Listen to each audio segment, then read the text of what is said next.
When you think of solving a conflict, a couple ideas may pop into your head. One being playing rock, paper, scissors, or even discussing the matter with your friend. Or you could be a cold-hearted, cruel-minded individual and decide to go to war over the matter. War brings many negatives when solving conflicts. Today I have brought 3 negative conflicts, or negatives that war brings in solving a conflict. My first being the deaths and conflicts that war brings. My second being the cost of war and how expensive it is. And my third being why religion and faith does not want you killing. This here is Ted. Ted has a wonderful life at home. He has a great family, his future looks bright, and he has wonderful friends surrounding him and helping him look forward to his future. His life is perfect. The next thing Ted knows is that two global leaders are going to butt heads. One saying, none of that. The other one saying, you want to go, bro? One thing leads to another. World War III happens. Ted's life is destroyed. It's ruined. He no longer has a bright future to look forward to. This leads me into my first point, talking about the deaths and conflicts of war.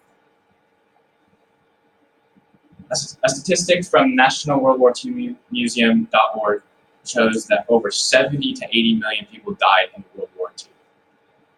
The population has since grown, or has since over tripled from when World War II happened. Can you imagine the casualties that would take place in World War III? To put that into retrospect, that is 25% of the American population. 25%. I'll let that sink in. Next, some people may say that are pro-war, they might say the most powerful countries should get to decide what happens in war or in conflict after the matter is resolved. While this may be true, no one's going to be flexing after all the deaths and conflicts that came with war. This brings me into my second point. My second point being the cost of war. Now, the cost of war, oh boy, it is expensive. You think going to the grocery store and buying groceries is expensive? Try spending $4 trillion on a war debt. This is what $1 trillion looks like to the image to my right. Imagine that times 4. That's how much money was dealt in World War II. In fact, the debt was so great that Germany has only recently paid off the debt from World War I.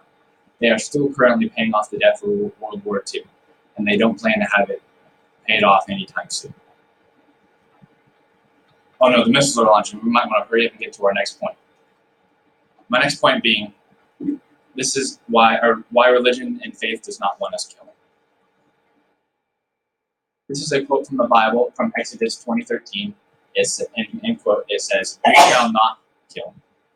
This is a great representation of the Christianity faith, showing you that you should not kill another man. But in war, you would be forced to kill multiple people, or even thousands.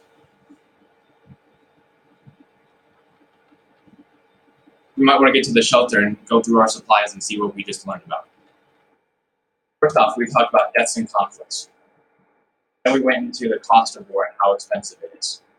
Finally, we went into why religion and faith does not want us killed.